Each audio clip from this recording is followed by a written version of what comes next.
कोल्हापूर येथे समाजोपयोगी संदेश देत व्हॅलेंटाईन डे साजरा करण्यासाठी विशेष जनजागृती मोहिमेचं आयोजन करण्यात आलं। या मोहिमेत नॅशनल सर्व्हिस शेमचे 150हून अधिक विद्यार्थी सक्रियपणे सहभागी झाले होते। याशिवाय CPR हॉस्पिटल येथील अधिकारी आणि कर्मचारी वर्गातील सुमारे 15 ते 20 जण उपस्थित होते। पर्यावरण आणि सामाजिक कार्यात सक्रिय असलेल्या कोल्हापूर अर्थ वॉरियर्स संस्थेचेही 15 ते 20 सदस्य या मोहिमेत सहभागी झाले।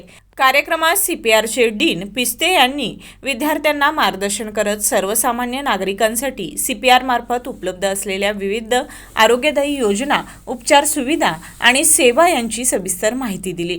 या माहितीमुळे विद्यार्थ्यांमध्ये सार्वजनिक आरोग्य व्यवस्थेबाबत सकारात्मक जाणीव निर्माण झाली।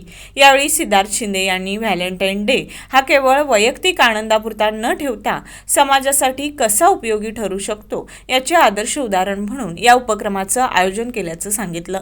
प्रेम, जबाबदारी आणि समाजभान या मूल्यांचा संदेश देत हा या कार्यक्रमाचा मुख्य उद्देश असल्याचं त्यांनी स्पष्ट केलं। तसेच कचरा व्यवस्थापन या महत्त्वाच्या विषयावर आशिष कोंगळेकर यांनी उपस्थित विद्यार्थ्यांना मार्गदर्शन केलं। स्वच्छता, कर्मचाऱ्यांचे वर्गीकरण आणि पर्यावरण संवर्धनाबाबत त्यांनी दिलेल्या माहितीला विद्यार्थ्यांकडून चांगला प्रतिसाद मिळाला। या उपक्रमामुळे सामाजिक जाणीव आणि नागरिकत्वाची भावना अधिक बळकट झाली।